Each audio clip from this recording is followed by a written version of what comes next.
নমস্কার নমস্কার। Team thrill চার্জারে আপনাকে স্বাগত জানাই আরেকবার। আমরা টিম থ্রিল চার্জার আজকে আপনার জন্য নিয়ে এসেছি একটি নতুন ধরনের গোয়েন্দা কাহিনী। এখানে গল্প বলবে কোনো অ্যাসিস্ট্যান্ট নয়, বরং গল্প বলবেন একজন অভিজ্ঞ দিল্লি থেকে কলকাতায় একটি কেসের কাজে আসা পুলিশ অফিসার। কিন্তু গল্পের মুখ্য গোয়েন্দা কিংবা ইনভেস্টিগেটর কিন্তু তিনি নন। কেন? আর আমরা গোয়েন্দা অগস্ত সিরিজের কাহিনী বা এটাকে বলছি কেন, সেটা জানতে হলে শুনতে হবে আজকের এই বিশেষ কাহিনী।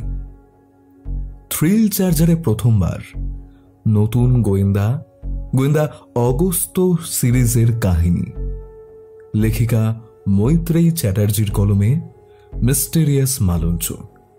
আজকের গল্পটা বেশ রহস্যময় এবং গল্পের বুননখানা আরো আকর্ষণীয়। গল্পের শেষ অবধি থাকবেন এবং কমেন্ট করে জানাবেন এই নতুন গোয়েন্দা আপনাদের কেমন লাগলো। তাহলে চলুন আর বেশি দেরি না করে শুরু করে ফেলা যাক আমাদের আজকের কাহিনী। লেখিকা মৈত্রেয়ী চ্যাটার্জির কলমে গোয়েন্দা অগস্ত সিরিজের প্রথম কাহিনী, মিস্টেরিয়াস মালঞ্চ। চা শেষ করে খবরের কাগজটা সরিয়ে দিয়ে ভ্রমণ সঙ্গীর মোটা বইটা খুলে একটা চারমিনার ধরালাম। কিন্তু আগের মতো তেমন আমেজ পেলাম না, মেজাজটা খিঁচড়ে গেল। শেষে চুরুট ধরাবো কিনা ভাবছি, এমন সময় ল্যান্ডফোনটা বেজে উঠল। রিসিভারটা কানে ঠেকাতেই খসখসে ভারী গলা ভেসে এলো। কথা শুনে বুঝলাম হুমকি ফোন। আমি কোথায় যাব না যাব তাতে কার কি। দুটো কবিতার লাইন ছুঁড়ে দিল। কিছুই বুঝলাম না প্রথমে, তারপর কলকাতা শব্দটা মাথায় স্ট্রাইক করলো। মাঝে একবার কলকাতায় যাব বলে ঠিক করেছিলাম, যদিও কাজের চাপে আর যাওয়া হয়ে ওঠেনি। কিন্তু ওই লোকটা জানলো কি করে? মানুষের মন পড়তে পারে নাকি? তাছাড়া লোকটা কে সেটাই তো বুঝলাম না। অথচ আমার নাম দাম ফোন নাম্বার সবই জেনে থ্রেটনিং দিচ্ছে। তার মানে আমার চেনা কেউই হবে যে সবসময় আমার আশেপাশেই থাকে। আচ্ছা, ভোর দুপুরে মস্করা করছে নাকি? আশ্চর্য তো। কিন্তু তখন কি আর জানতাম যে খুব শীঘ্রই আমায় কলকাতায় যেতে হবে একটা রোমহর্ষক কেস নিয়ে। হ্যালো। হ্যাঁ হ্যালো, আপনি কি গোয়েন্দা অগস্ত সেন বলছেন? হ্যালো। আমি সিগারেট ধরিয়ে বারান্দায় বসে আছি। অগস্ত গালের শেভিং ক্রিম খুঁজতে খুঁজতে অভিমন্যুর সাথে গতকাল ঘটে যাওয়া একটা ক্রাইম নিয়ে আলোচনায় ব্যস্ত ছিল। তখনই অগস্তর মোবাইলটা বেজে উঠল। লাউডস্পিকার অন করে কল রিসিভ করলো অভিমন্যু। ফোনের ওপার থেকে ভেসে আসা চেনা ভারী কণ্ঠ শুনে আমি উৎকর্ণ হয়ে বসে রইলাম ওদের কথোপকথন শোনার উদ্দেশ্যে। দুদিকের গলা যদিও স্পষ্ট শোনা যাচ্ছে। হ্যাঁ বলুন ললিতবাবু, আমি অগস্ত সহকারী অভিমন্যু বলছি। আচ্ছা আচ্ছা, নমস্কার। আমি এমএলএ সূর্যশেখর লাহিড়ীর পার্সোনাল সেক্রেটারি ললিত কুমার বলছি। একটা খারাপ খবর আছে। কি খবর? নকুল গতকাল রাতে সুইসাইড করেছে। হোয়াট? কি বলছেন কি আপনি? হ্যাঁ, তবে কোনো সুইসাইড নোট পাওয়া যায়নি। আচ্ছা, আমরা কিছুক্ষণের মধ্যেই স্পটে যাচ্ছি। আপনারা কোনো কিছু টাচ করবেন না, ঠিক আছে? আর থানায় জানিয়েছেন? না, আপনারা আসুন, কথা আছে। ওকে, ঠিক আছে।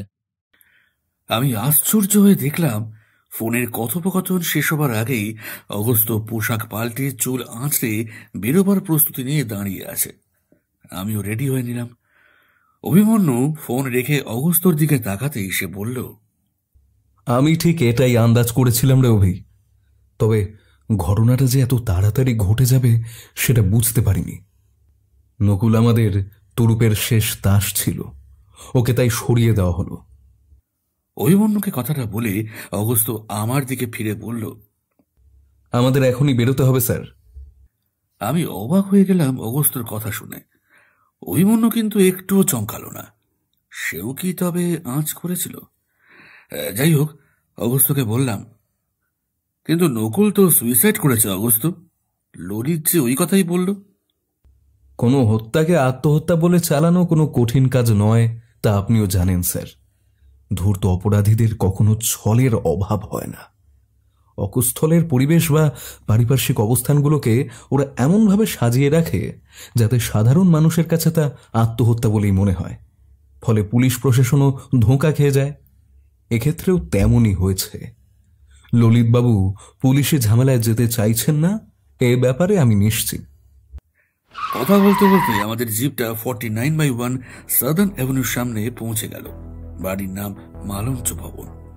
মালতীলতা, বোগেনভেলিয়া আর মালঞ্চ ফুলের ঘেরাটুবে থাকা লাল হলুদ 3 তলা বাড়িটার দিকে তাকিয়ে বুঝলাম মালঞ্চ ভবন নামকরণটা সার্থক হয়েছে। ললিতবাবু পোর্টিকোতে দাঁড়িয়েছিলেন। আমরা গাড়ি থেকে নামতেই উনি গেট খোলার নির্দেশ দিলেন। দারোয়ান আমাদের সেলাম ঠুকে বিশাল লোহার ফটকের তালা খুলে দিল।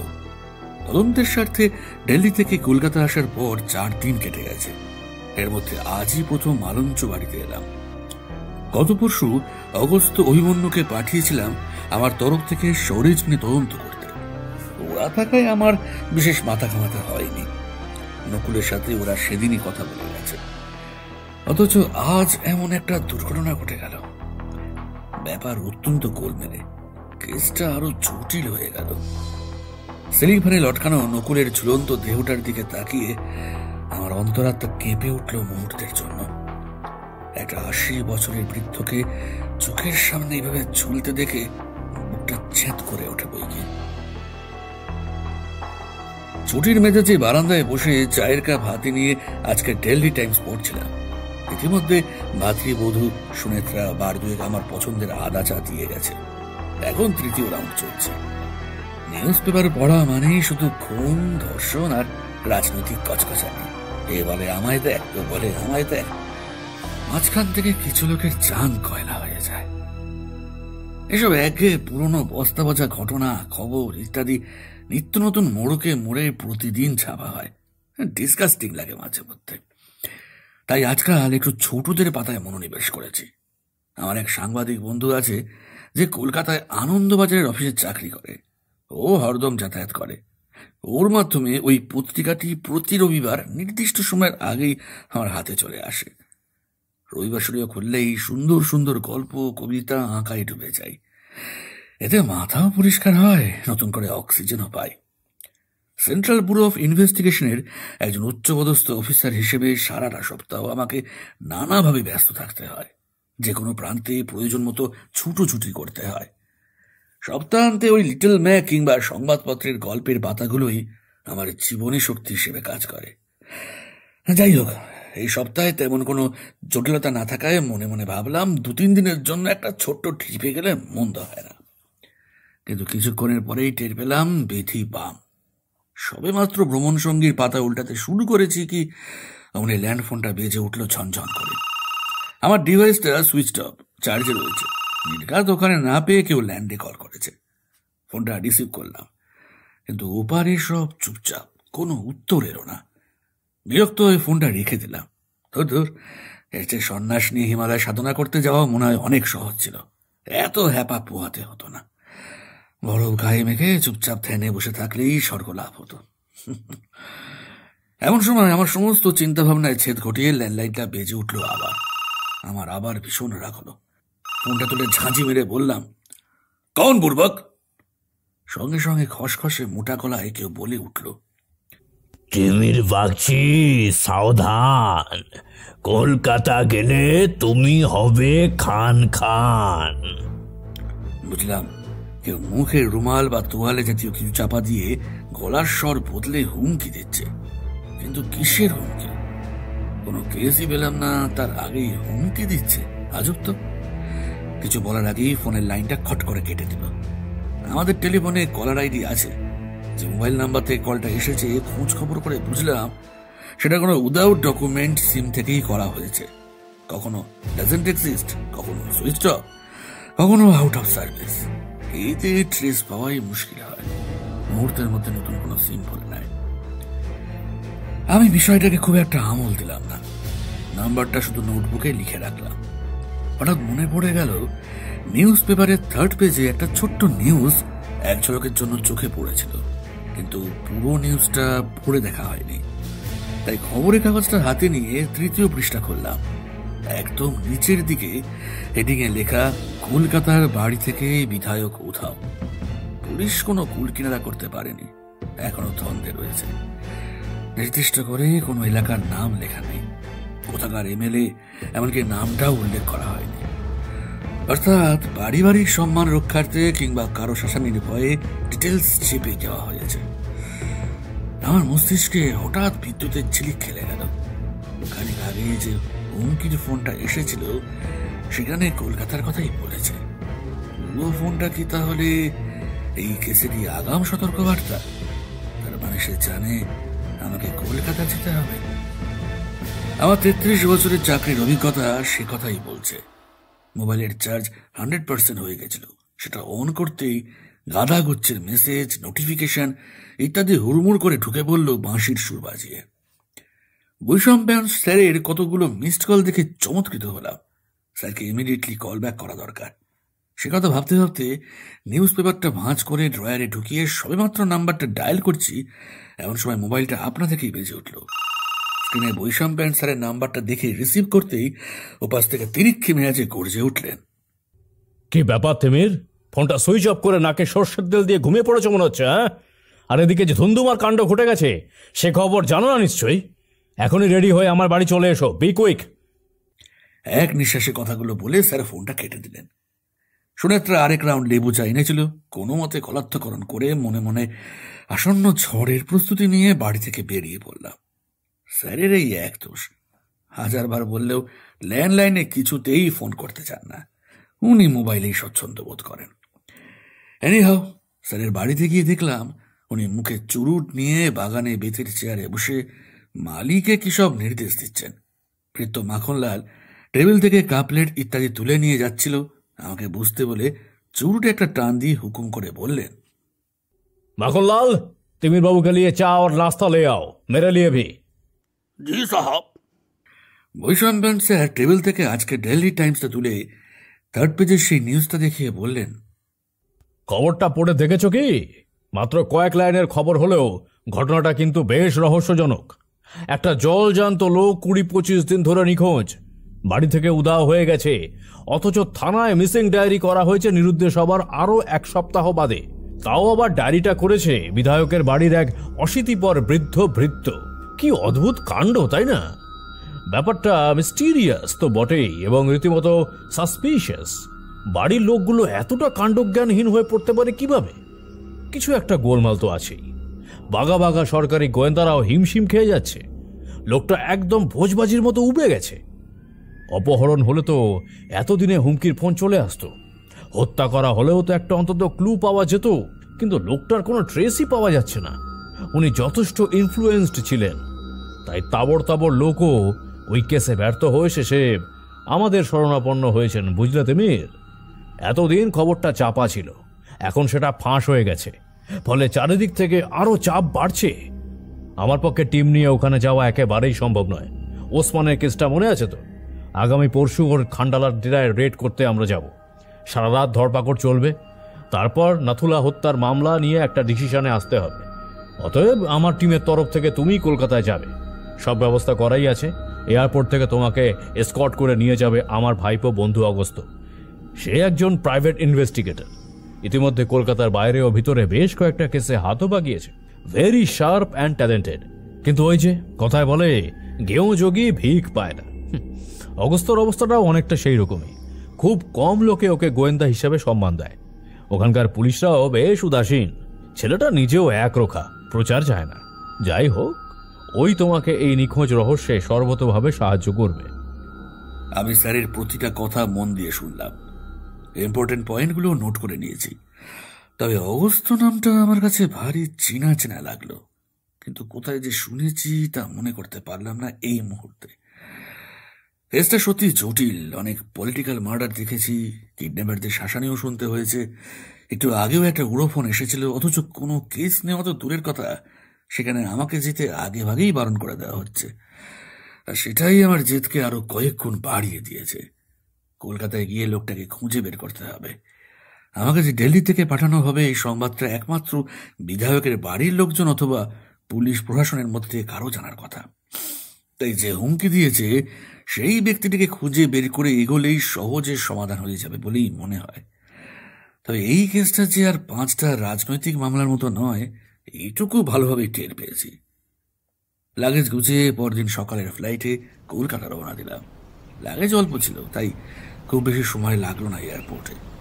অবশ্য পূর্ব পরিকল্পনা মতো একটা নামবিহীন ওয়েলকাম টু কলকাতা লেখা লাল সাদা প্ল্যাকার্ড নিয়ে বাইরে দাঁড়িয়েছিল। আমি সেদিকে এগিয়ে যেতে সেফটির জন্য একটা কোড নাম্বার বিনিময় হলো আমাদের মধ্যে। অবশ্য আমাকে দেখে বলল, অগ 1975। দিল্লি 59। আসুন স্যার, মোস্ট ওয়েলকাম। ছেলেটির দেহ সৌষ্ঠব অতীব প্রশংসনীয় এবং ঈর্ষণীয়। প্রায় 6 ফুটের কাছাকাছি লম্বা পেটানো চেহারা, ত্বকের রং হালকা বাদামি, অতি বুদ্ধিদীপ্ত চোখের কোণে হালকা হাসির ছোঁয়া দেখতে পেলাম। তবে হাসিটা সৌজন্যের নয়, যেন কিছু শোনার অপেক্ষায় আছে। এয়ারপোর্টের বাইরে পার্কিং লটে আরেকটি ইয়াং ছেলে আমাদের জন্য গাড়ি নিয়ে দাঁড়িয়েছিল। ছেলেটির নাম অভিমন্যু। শুনলাম সে অগস্ত্যর সহকারী। অভিমন্যুর সঙ্গে পরিচয় করিয়ে দিয়ে গাড়িতে ওঠার আগে অগস্ত্য হঠাৎ আমার পায়ে হাত দিয়ে প্রণাম করে বলল, স্যার, আমাকে আপনি এখনো চিনতে পারেননি বোধ হয়। আপনি আমায় মজা করে অগাস্ট বলে ডাকতেন। তখন আপনি পুলিশ অফিসার ছিলেন, একটা অরফানেজ হোমে ওয়ার্ডেনের অস্বাভাবিক মৃত্যুর তদন্ত করতে এসেছিলেন। আমি আপনাকে কয়েকটা ক্লু দিয়েছিলাম এবং আমার কথা মিলেও গেছিল। আমি তখন ওই অনাথ আশ্রমের ক্লাস 5-এর ছাত্র ছিলাম, মনে পড়ছে স্যার? আপনি খুশি হয়ে আমাকে জেভিয়ার্সে ভর্তি করে দিয়েছিলেন। সময় সুযোগ পেলেই আপনি আমাকে পড়াতে যেতেন। যতদিন কলকাতায় ছিলেন সব রকম সাহায্যও করেছিলেন। আপনার ঋণ ভোলার নয় স্যার, সবই আপনার কৃপা। আজ আমার যতটুকু নাম হয়েছে, যতটা সাফল্য অর্জন করেছি, সবই আপনার আশীর্বাদেই হয়েছে স্যার। তারপর আপনি দিল্লি চলে গেলেন। আমি চমকে উঠলাম অগস্ত্যর কথা শুনে। এবার মনে পড়ে গেল কেন ওর নামটা চেনা চেনা লাগছিল। আমি ভারী খুশি হলাম। গাড়িতে উঠে অগস্ত্য বলল, স্যার, যদি কিছু না মনে করেন তাহলে হোটেলে না উঠে আমার বাড়িতে চলুন।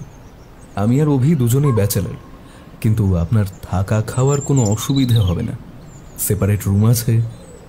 অভি সব রকম কন্টিনেন্টাল ফুড বানাতে পারে, তাছাড়া ইন্ডিয়ান ডিশ তো আছেই। আপনি আমাদের বাড়িতে থাকলে ধন্য হয়ে যাব স্যার। আপনার কাছে অনেক কিছু শেখার আছে। প্লিজ চলুন স্যার। হাত জোর করে অনুনয় সুরে বলল অগস্ত্য। আমার এতে ভালোই হলো, বরং একটা পরিবারের মধ্যে থাকা যাবে। পুরনো ছাত্রের সাথে এক বাড়িতে থাকতে আমার ভালোই লাগবে।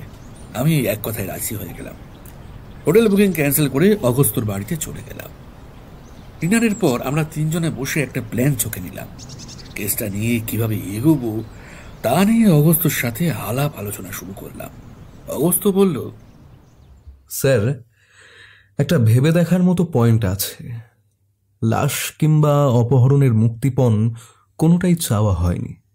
তাহলে ধরে নিতে হবে বিধায়ক সূর্যশেখর লাহিড়ী হয় কোনো বিশেষ কারণে আত্মগোপন করেছেন, স্বেচ্ছায় নির্বাসনে গেছেন, অথবা তিনি সত্যি সত্যি অপহৃত হয়েছেন। সবচেয়ে আশ্চর্যের ব্যাপার হলো, আপনার হাতে কেসটা আসার আগেই আপনার কাছে আগাম হুমকি ফোন চলে এলো। তার মানে ডিপার্টমেন্টের কেউ এই ঘটনার সাথে বিশেষভাবে জড়িত আছে, যিনি জানতেন আপনাকেই ডাকা হবে। অর্থাৎ ওই সবজান্তা ব্যক্তিটির সামনেই ওপর মহল থেকে বৈষম্পায়ন স্যারের সাথে সমস্ত কথা হয়েছে এবং স্যার সেক্ষেত্রে আপনাকে রেফার করেছেন। ওনার হয়ে যে আপনি যাবেন সে কথা উনি আগেভাগেই জানিয়ে দিয়েছেন। অথবা অপরাধী খুব ধূর্ত, সে আপনাকে বিভ্রান্ত করে দেবার জন্য হুমকির ফোনটা করেছে, যাতে আসল অপরাধীর রূপটা চাপা পড়ে যায়। আমি এত গভীরে গিয়ে তলিয়ে দেখিনি, তাই অগস্ত্যর বুদ্ধির তারিফ না করে পারলাম না। ছেলেটা সত্যিই জিনিয়াস। পরদিন সকালে ব্রেকফাস্ট করে বারান্দায় বসে 4 মিনিটের শুকটা দিতে দিতে মালঞ্চ বাড়ির কেসটা নিয়ে ভাবছি। অগস্ত্য সেভিং কিট নিয়ে আয়নার সামনে বসে মুখে ক্রিম ঘষছে, এমন সময় ওদের ল্যান্ড ফোনটা বেজে উঠল। লাউডস্পিকার অন ছিল। অভিমন্যু হ্যালো বলতেই ওপার থেকে নিকট সূর্যশেখর লাহিড়ীর পিয়ে ললিতবাবুর গলা শুনতে পেলাম। মালঞ্চ ভবনের সবচেয়ে পুরনো লোক নকুল কাকা আত্মহত্যা করেছে। ও হোয়াট? আমি তড়ক করে লাফ দিয়ে চেয়ার ছেড়ে উঠে পড়লাম।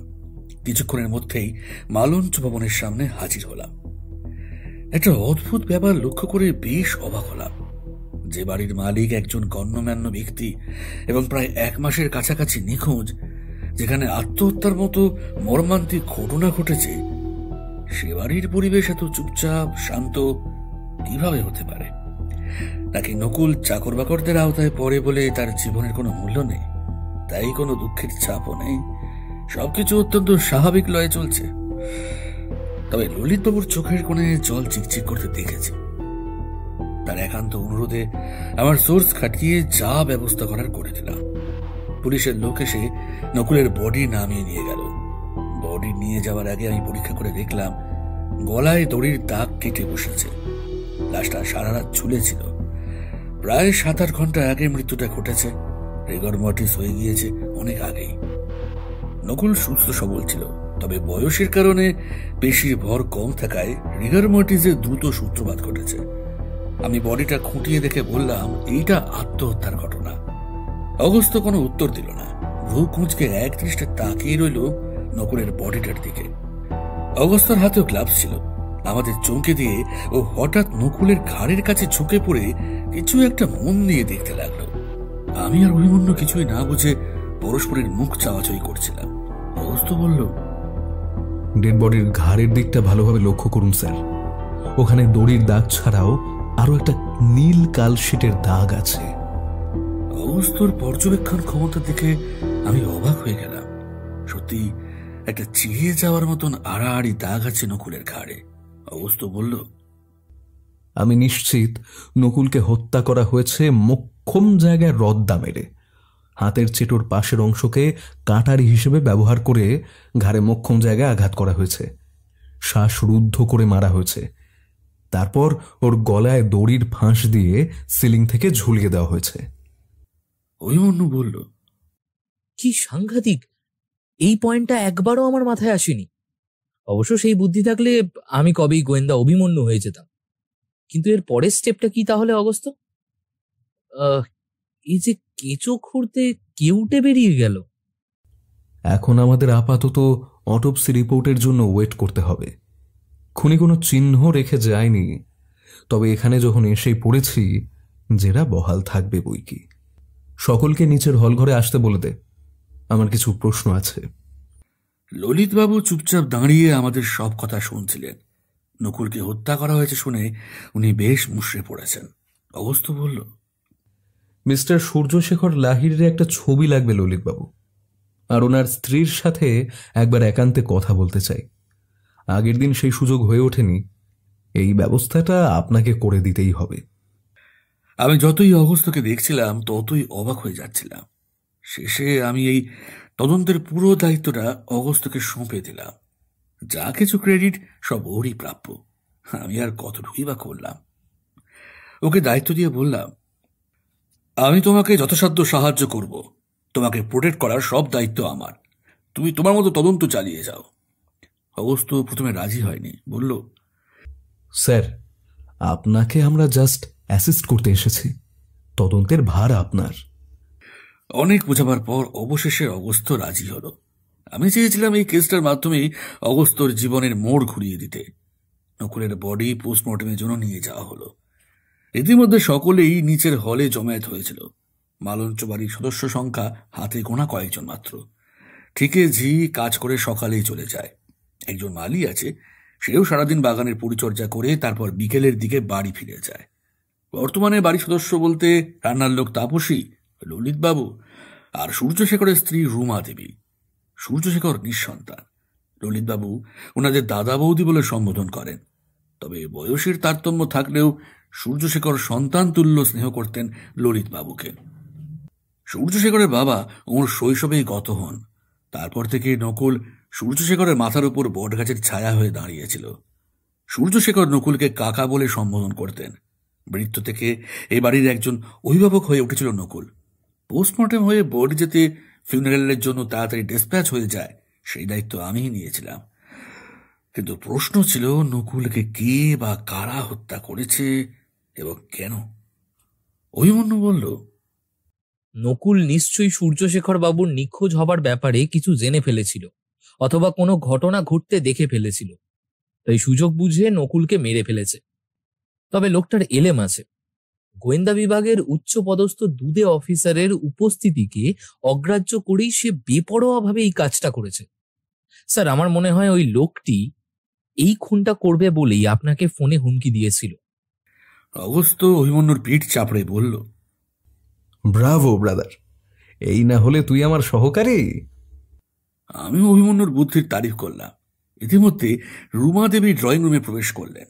বয়স 50-এর কাছাকাছি। অপূর্ব মুখশ্রী, দুধে আলতা গায়ের রং, নির্মেদ ছিপছিপে গড়ন, রীতিমতন ডাকসাইটে সুন্দরী।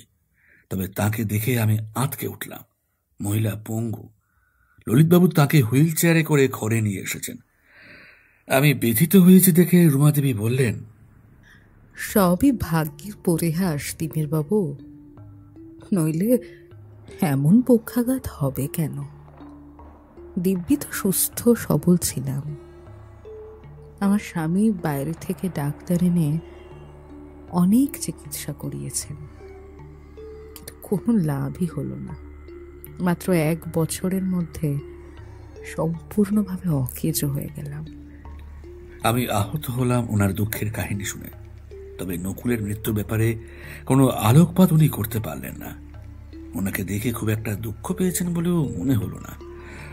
নকুলের প্রসঙ্গ তুলতে বেশ গাম্ভীর্য নিয়ে আমাদের সাথে কথা বললেন।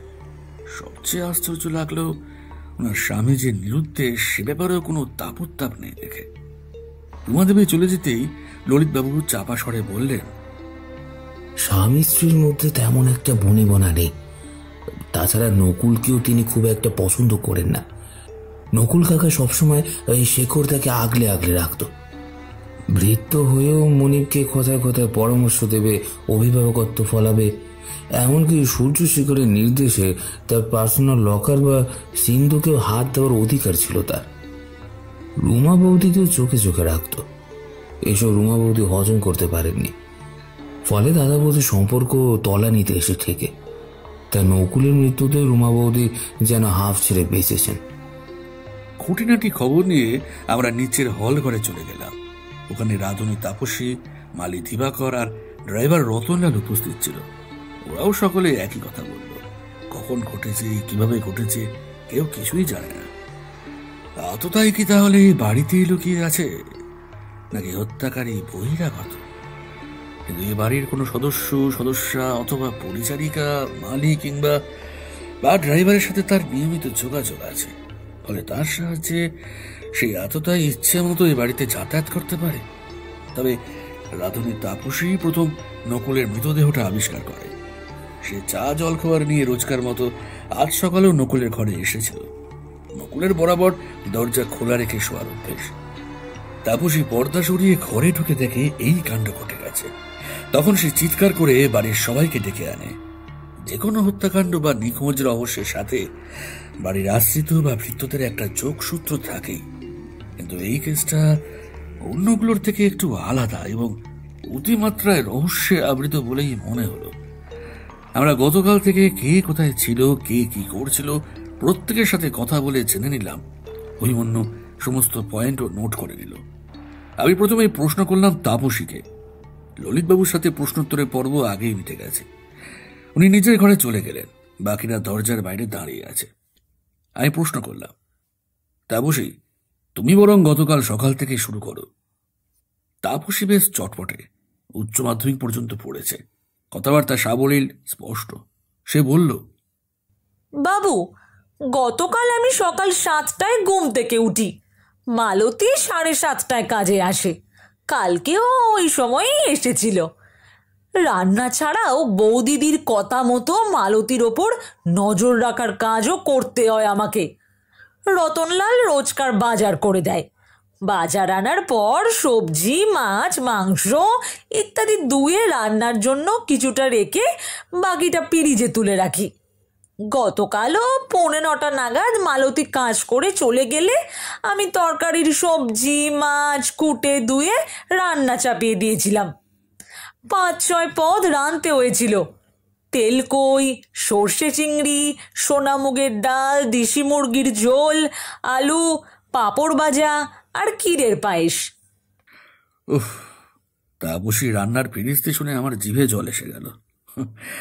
আইটেমগুলো একেবারে চোখের সামনে সাজিয়ে চেখে নিয়ে মনে মনে স্থির করলাম, এবার দিল্লিতে ফিরে গিয়ে সুনেত্রাকে বলে অমন একটা ভুঁড়ি ভোজের আয়োজন করতে হবে।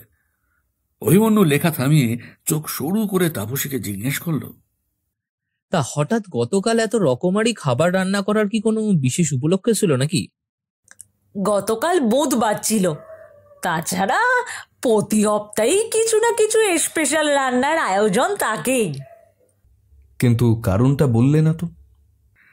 তাপসী অতি সন্তর্পণে এদিক ওদিক দেখে নিয়ে যা বলল তা শুনে আমার চোখ ছানা বড়া হয়ে গেল। প্রতি সপ্তাহে 3 দিন দুপুরবেলায় সবাই খেয়ে দিয়ে শুয়ে পড়লে বৌদিদির বাপের বাড়ির দিকের এক আত্মীয় এখানে আসেন। উনি খাইয়ে মানুষ, উনার জন্য 5 পদ রাঁধতে হয়। খাওয়া দাওয়া করে সারা দিন বৌদিদির ঘরেই থাকেন, ঘরে ঢুকে দরজা বন্ধ করে দেন। এরপর খানিক দম নিয়ে একটু ইতস্তত করে বলল, স্যার, ইদানিং বৌদিমণির চাল চলন সুবিধের লাগছে না। যবে থেকে ওই আত্মীয় ভদ্রলোক আসা যাওয়া শুরু করেছে তবে থেকেই বৌদিমণির আব্বাব কেমন যেন পাল্টে গেছে। লোকটার আসার দিন হলেই সকাল থেকে আলমারি খুলে আয়নার সামনে বসে থাকে, সাজগোজ করে। আমার মনে হয় ওই লোকটা কোনো আত্মীয় নয় স্যার, ওর সাথে বৌদিমণির অন্যরকম সম্পর্ক আছে। লোকটাকে আমার একটুও ভাল লাগে না। সব শুনে আমি আকাশ থেকে পড়লাম। তাপসী বলে কি, নিজের বুকের ধূপকানির শব্দ শুনতে পেলাম। কিন্তু তাপসী, তোমার বৌদিমণি তো হুইল চেয়ার ছাড়া চলাফেরা করতে পারেন না। আয়নার সামনে হুইল চেয়ার ঠেলে বসে মেকআপ করা সম্ভব হলেও উঠে দাঁড়িয়ে নিজে থেকে পোশাক পরিবর্তন করা তো তাঁর পক্ষে সম্ভব নয়। তাহলে কারো সাহায্য ছাড়া বাড়ির পোশাক ছেড়ে শাড়ি পরেন কি করে? তুমি নিশ্চয়ই সাহায্য করো প্রয়োজন মতো। তাপসী মাথা নিচু করে থাকে। এদের মধ্যে রুমা দেবী দোতলার রেলিং এর কাছে হুইল চেয়ার নিয়ে এসে চিৎকার করে বললেন, ললিত, তাপসীকে দেখছি না কেন? ও কোথায়? তিমির বাবু কি চলে গেছেন? যদি এখনো না গিয়ে থাকেন ওনাদের চলে যেতে বলো তাহলে। এখন আমার খাবার সময় হয়ে গেছে। ললিত হলবারে এসে কাঁচু মাচু মুখে আমাদের দিকে তাকালো। তাপসীর সাথে আর কথা বলা গেল না। আমি অগস্ত্যকে ইশারা করলাম, ও চুপ করে গেল। ললিত তাপসীকে বলল, এখনই চলে যা তবু। এখন এখানে দাঁড়িয়ে আছিস, টের পেলে তো দুর্ভাগ্যের সীমা থাকবে না। তাপসী দ্রুত সেখান থেকে চলে গেল।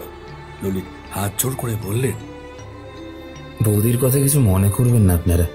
বনিবনা না থাকলেও শেখরদা নিখোঁজ হওয়ার পর থেকেই উনি একটু বদমেজাজি রূঢ় প্রকৃতির হয়ে গেছে। তবে আপনারা চাইলে বাকিদের জেরা করতে পারেন। কিন্তু বাকিদের সাথে কথা বলেও সেরকম কোনো তথ্যসূত্র পাওয়া গেল না। তারা যে যার দৈনন্দিন রুটিন বলে গেল, তাতে কাউকে সন্দেহ করার মতো কিছু পেলাম না আমরা।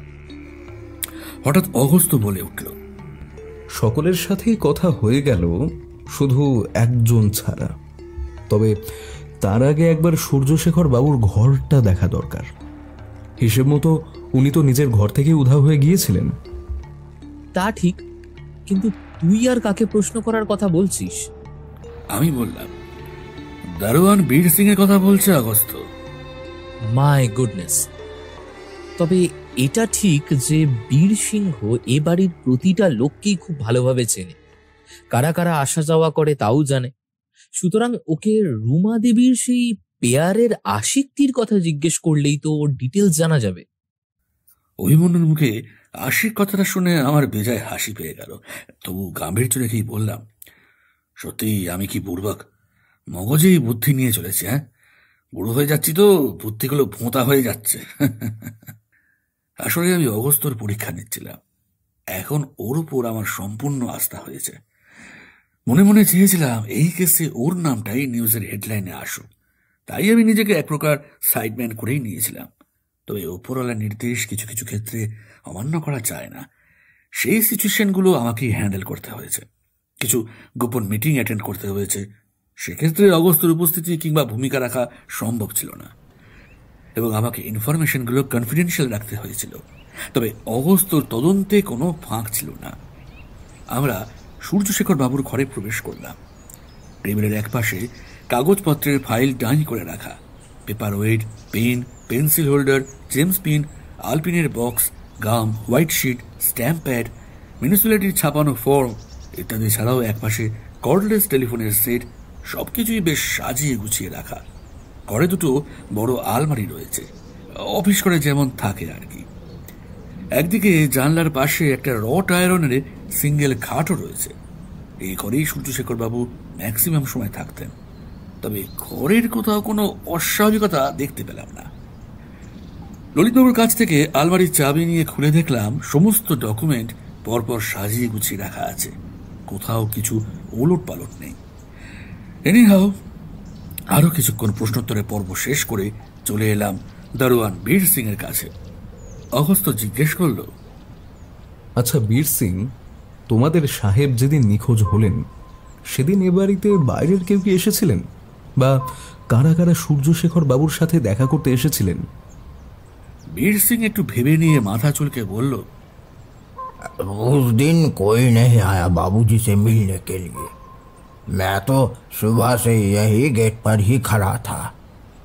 ड्राइवर रतन सुबह 7:30 बजे बाजार गया और आधे घंटे के अंदर लौट भी आया था।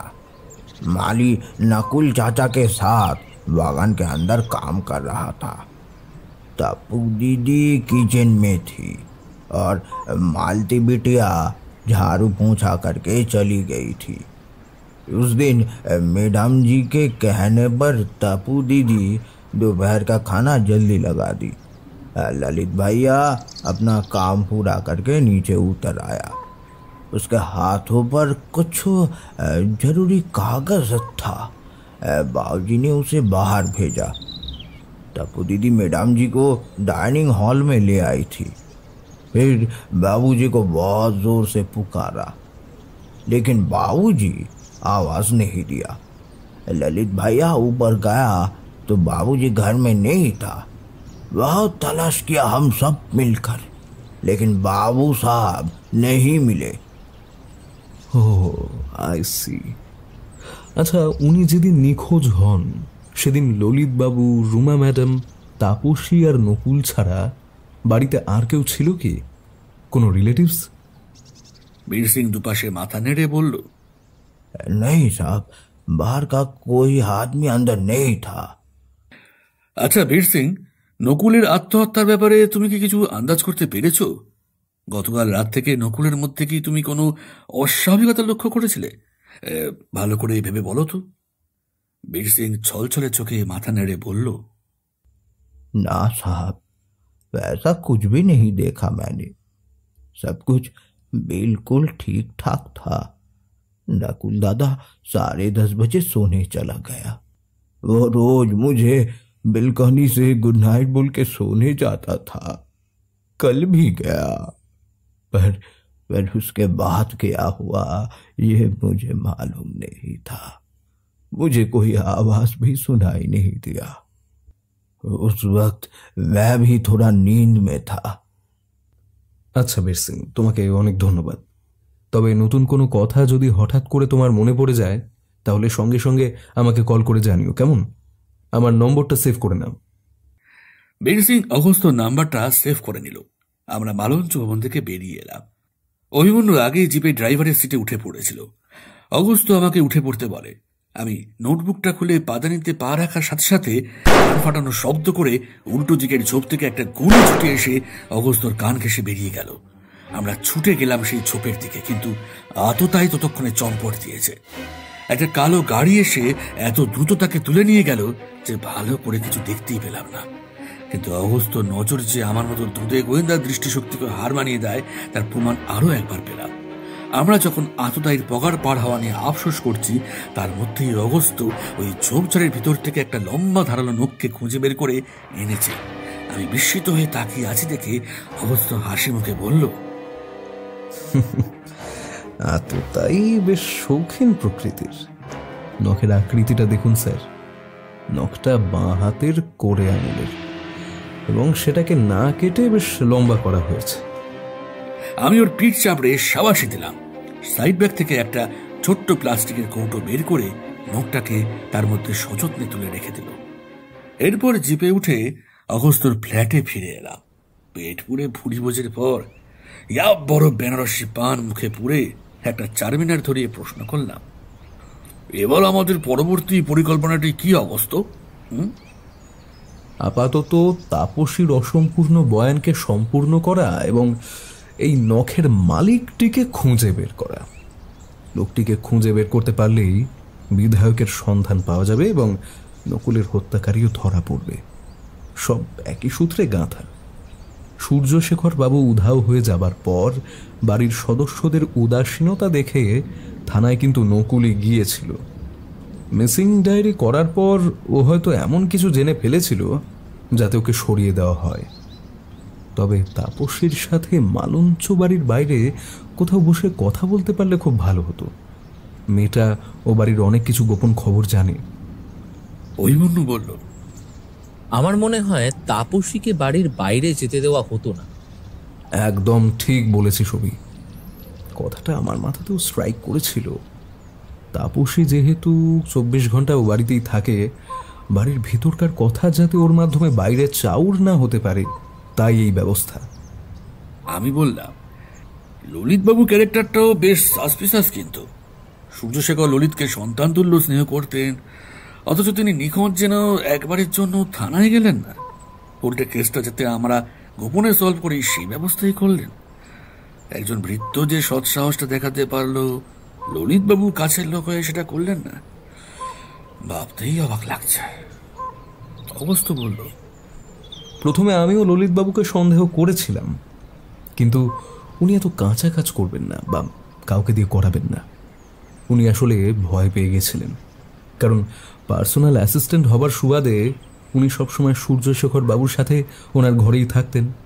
শুধু রাতের বেলায় নিজের ঘরে শুতে যেতেন। কখনো আবার সারা রাত জেগেও বিধায়কের সাথে ওনার ঘরে বসেই কাজ করতে হতো। তাই পুলিশের সন্দেহ সবার আগে ওনার ওপরেই পড়বে। তাছাড়া বাড়ির সম্মানের কথা ভেবে রুমাদেবীর হুকুম তামিল করেছিলেন উনি।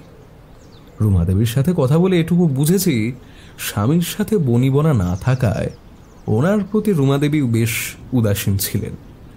আগের দিন রাতে স্বামী স্ত্রীর মধ্যে নাকি বচসা হয়, তাই রুমাদেবী ভেবেছিলেন রাগ করে কোথাও চলে গেছেন। আগেও এমনটা হয়েছে, রাগ পড়লে ঠিক ফিরে আসবেন। অভিমন্যু বলল, কিন্তু পরিস্থিতি ক্রমেই হাতের বাইরে চলে যায়। ললিতের পক্ষে একা সব কাজ সামলানো সম্ভব হচ্ছিল না। তাছাড়া সবচেয়ে সমস্যা হলো সূর্যশেখর বাবুর সাথে কেউ সাক্ষাৎ করতে চাইলে, বিশেষ করে নেতাদের ঠেকানো খুব মুশকিল হয়ে পড়ে। এদিকে পাবলিকলিও উনি অসুস্থ, তাই দেখা করতে পারছেন না। কয়েকদিন পরে আসুন, এই কথা বারবার বলে কতদিনই বা ঠেকিয়ে রাখা যায়। এদিকে সূর্যশেখর হদিশ মিলছে না দেখে নকুল মনে মনে অস্থির হয়ে পড়ে। একদিন আর থাকতে না পেরে থানায় ডায়েরি করতে আসে। আমি অভিমন্যুর বুদ্ধির প্রশংসা করলাম। অবশ্য অভিকে সমর্থন করে বলল, আমাদের কিন্তু এখনো আরো একজনের সাথে কথা বলা বাকি আছে। অগস্তর কথা শুনে আমরা দুজনেই অবাক হয়ে চেয়ে থাকলাম। অগস্ত বলল, রুমাদেবীর সেই আত্মীয়র সাথে, যিনি প্রতি সপ্তাহে এসে রাজকীয় খাদ্য গ্রহণ করেন, যিনি এলে রুমাদেবীর ঘরের দরজা বন্ধ হয়ে যায়। এই তৃতীয় ব্যক্তিটি কে হতে পারে বলে তোর ধারণা? ওই তৃতীয় ব্যক্তি আর যেই হোক না কেন, রুমা দেবীর আত্মীয় নয়। আত্মীয়র সাথে দিন দুপুরে ঘরের দরজা বন্ধ করে কেউ পিরিত দেখায় বলে আমার জানা নেই। সেই অতিথি যদি কোনো আত্মীয় বা বান্ধবী হতো, সেক্ষেত্রে কিন্তু দরজা বন্ধ করে থাকার ব্যাপারটা অনেক বেশি গ্রহণযোগ্য এবং সন্দেহের ঊর্ধ্বে হতো। কারণ এ বাড়িতে ললিতবাবুর মতন একজন অনাত্মীয় বসবাস করেন। তার সামনে দরজা খোলা রাখা কিংবা পর্দা টেনে থাকাটাও শোভনীয় হতো না। দরজা বন্ধ থাকাই স্বাভাবিক হতো। কিন্তু একজন পুরুষকেই আসতে দেখেছে তাপসী। রুমা দেবী ওই আত্মীয়র সাথে দরজা বন্ধ করে গোপনে রাসলীলা চালায় বলেই আমার ধারণা। মানে হুইল চেয়ারে বসেই? শুয়ে কি বসে সে তো পরের কথা, লোকটি যে ওই মহিলার আত্মীয় নয় বরং আশিক, এ ব্যাপারে আমি নিশ্চিত। এদিকে নিজেদের মধ্যে আরো কিছুক্ষণ হালকা রসিকতা, টিপ্পনি ইত্যাদি কাটার পর ওদের খেয়াল হলো আমি মুখ টিপে হাসছি। দুজনেই বেশ লজ্জা পেয়ে গেল। অভি জিভ কেটে অগস্ত্যকে বলল, তুই না যাতা, এমন প্রশ্ন করলি যে উত্তরটা আমাকে সেই রকমই দিতে হলো। আমি পরিস্থিতি হালকা করার জন্য সকালের সেই আততায়ীর প্রসঙ্গে চলে গেলাম। আচ্ছা, যে গুলি ছুঁড়েছিল সে কি কোনো আউটসাইডার, নাকি এই মালঞ্চ বাড়ির সদস্যদের মধ্যে কেউ? তোমাদের কি মনে হয়? আউটসাইডার তো বটেই, তবে সে যেই হোক বিধায়কের বাড়িতে তার নিয়মিত যাতায়াত আছে, অথবা সে কোনো লোককে লাগিয়েছে। আমাদের সব প্রশ্নের উত্তর কিন্তু ওই একটা জায়গাতেই থমকে আছে, সেই আত্মীয় নামক অতিথির দিকে। তার সাথে সরাসরি সাক্ষাৎ করতে গেলে তার গতিবিধির ওপর কড়া নজর রাখতে হবে, কিন্তু সে কি কোনো নির্দিষ্ট দিনেই আসছে, নাকি তার বাইরে অন্যান্য দিনেও তার আগমন ঘটে, সেটাই দেখতে হবে। তারপর সাক্ষাতের ব্যবস্থা করা যাবে। আর এই কাজের দায়িত্ব আমি অভিকেই দেব। কিভাবে করবে সেটা ওকেই স্থির করতে হবে। শেষে আমাকেই বলির পাঁঠা করলি। আচ্ছা, কি মনে হয় তোর, রুমার ওই আশিকের সাথে সাক্ষাৎ করলে নতুন কোনো তথ্য জানা যাবে? মামলা তো শুধু একটা নয়, একটি হত্যাকাণ্ড এবং অপরটি নিখোঁজ রহস্য। কোনো না কোনো সূত্র তো মিলতেই পারে, তাই না? নকুলের হত্যাকে যদি বাদও দিয়ে দিই, তাহলে পড়ে থাকে বিধায়ক নিখোঁজ রহস্য। তাপসীর কথা অনুযায়ী ওই ভদ্রলোক প্রতি সপ্তাহেই নিয়ম করে আসেন, এবং সূর্যশেখর বাবু নিখোঁজ হবার বহু আগে থেকেই আসেন। অতএব উনি কিছু আলোকপাত করতেই পারেন। কিন্তু ব্রো, এমনও তো হতে পারে রুমা দেবীর ওই আশিকই দুটো ঘটনা ঘটিয়েছে। বিধায়ককে অপহরণ করে সাক্ষ্য প্রমাণ লোপাটের জন্য নকুলকে হত্যা করেছে। আমার তো মনে হয় রুমা দেবীর ওই হুইল চেয়ারে বসে থাকাটা আসলে একটা অভিনয়। বন্ধ দরজার আড়ালে উনি সম্পূর্ণ সুস্থই থাকেন। আমি ঠিক এই কথাটাই অগস্ত্যকে বলতে যাচ্ছিলাম। অভি তার আগেই আমার মুখের কথা কেড়ে নিয়ে পয়েন্টটা বলে দিল। রুমা দেবী এবং সূর্যশেখর বাবুর দাম্পত্য জীবন সুখের নয়, তার যথেষ্ট প্রমাণ আমরা পেয়েছি। সেখানে একজন তৃতীয় পুরুষের আবির্ভাব অনেক কিছুরই সাক্ষী দেয়। অতএব ওই তৃতীয় পুরুষকে ধরতে পারলেই সব রহস্যের সমাধান হয়ে যাবে। মন্দ বলিসনি, সম্ভাবনাটা উড়িয়ে দেওয়া যায় না, এবং সমস্ত গন্ডগোল এই ত্রিকোণ সম্পর্ক থেকেই উদ্ভূত হয়। বাই দ্য ওয়ে, কাল থেকেই লেগে পড়। ওদিকে শুয়ে বসে থেকে হাতে পায়ে বুদ্ধিতে জং ধরে যাচ্ছে।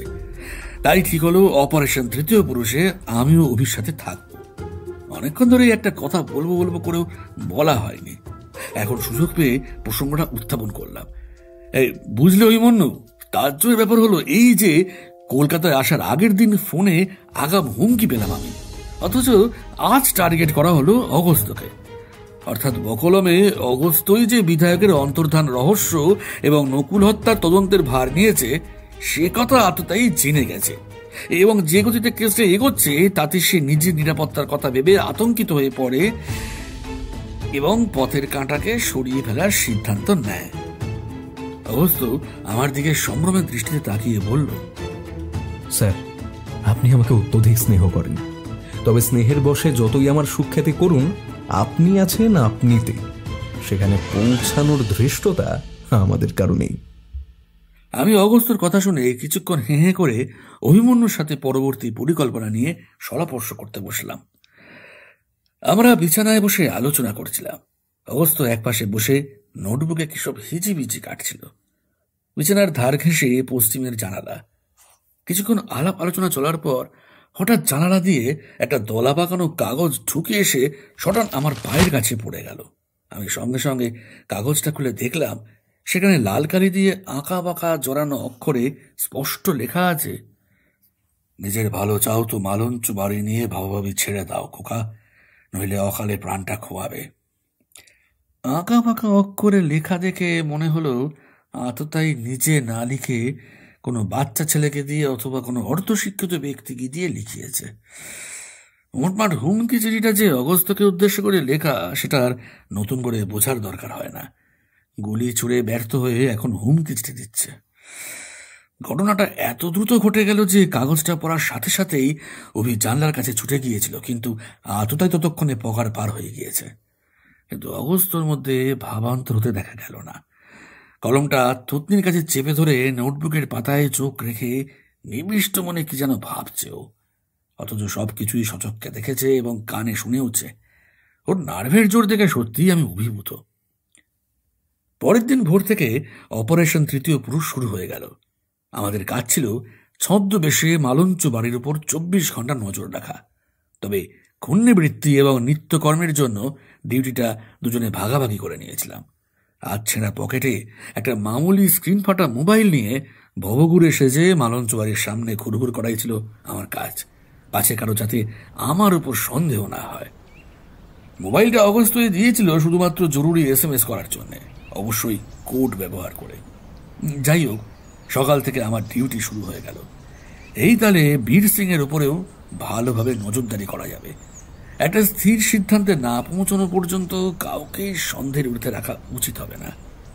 তবু অগস্ত্য এতটা নিশ্চিত কি করে হতে পারছে বীর সিং আর ললিতবাবুর ব্যাপারে? তাপসীর টাকায় দেশে তার ভাইদের সংসার চলে। ছোট ছোট ভাইপো ভাইজিদের মুখে দুমুঠো অন্ন ওঠে। তারা স্কুল কলেজে যায় মালঞ্চ বাড়ির দয়ায়। তাপসী যথেষ্ট বুদ্ধিমতী। কোটি টাকার বদলেও ওইসব খুন খারাপি বা অপহরণের ঘটনায় জড়িয়ে নিজের পরিবারের সর্বনাশ করবে না। সময় সুযোগ বুঝে ড্রাইভার রতন আর মালির সাথেও খোশ গল্প করা যাবে। রতন মালঞ্চ বাড়ি থেকে 1 কিলোমিটার দূরে একটা বস্তিতে থাকে। রোজ সকাল 7টা থেকে ওর ডিউটি শুরু হয়। ড্রাইভারের পাশাপাশি বাজার হাট দোকানপাটের কাজও করেও। মালি আসে একটু বেলা করে। এরা সরাসরি মালঞ্চ বাড়ির সদস্য না হলেও দুপুরের আহারের ব্যবস্থা এই বাড়ি থেকেই হয়। বাগানের শেডের নিচে বসে মালি আর রতন ড্রাইভার দুজনেই দুপুরের আহার করে। বাগানে যাওয়ার একটা আলাদা ছোট্ট লোহার গেট আছে, ওখান থেকেও ওদের উপর ওয়াচ রাখা যাবে, প্রয়োজন মতো ডাক খোঁজও করা যাবে। বেশ উৎফুল্ল হয়ে এসব কথা ভাবছি, এমন সময় শার্টের ছেঁড়া আস্তিনে টান পড়ল। মাছের সগা বাউরে। চমকে উঠলাম আগন্তুককে দেখে। তেল জবজবে মাথার মাঝখানে টেডি কাটা, ধুতি পাঞ্জাবি পরা, নিখুঁত গোপদারি কামানো একটা উটকো মাওরা পান দোক্তা খাওয়া লাল দাঁত বের করে জিজ্ঞাসু দৃষ্টি নিয়ে তাকিয়ে আছে। নাকের নিচে চৌকো খোপের মতো এক চিলতে গোঁপ ফ্যাশন করে রাখা, মুসাহেবদের মতো তেল চুকচুকে চেহারা। লোকটা একদম গায়ের কাছে এসে দাঁড়ালো। জেসমিনের চড়া গন্ধে আমার নাড়ি ভুড়ি তালগোল পাকিয়ে যাচ্ছে বলেই মনে হলো। আমি ভ্রু কুঁচকে তাকাতেই একটা অ্যালুমিনিয়ামের ছোট্ট টিফিন কৌটো থেকে পান বের করে মুখে দিয়ে ফের প্রশ্নটা করলো, এক মাছের সগা? কোন আপদেশে জুটলো রে বাবা, তেলের গন্ধে ভূতের বাপও পালাবে। মনে মনে গাল পাড়লাম। বিরক্ত হয়ে পায়জামার পকেট থেকে দিয়াশলাই বাক্স বের করে লোকটার হাতে দিতে যাচ্ছি, এমন সময় লোকটার অনামিকায় পড়া ড্রাগন মুখো সোনার আংটিটা দেখে আমি অভিমন্যুকে চিনতে পারলাম। বললাম, আরে অভি যে, চিনতেই পারিনি। অভি বলল,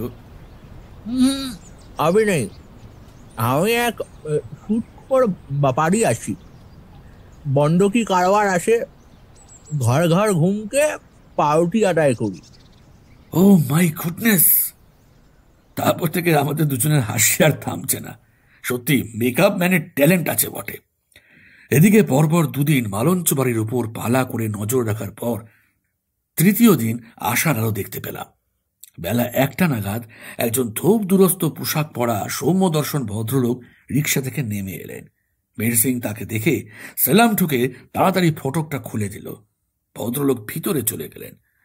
গরমের দুপুর, রাস্তাঘাট শুনশান, রতন বা মালিক কাউকে চোখে পড়ল না আমার।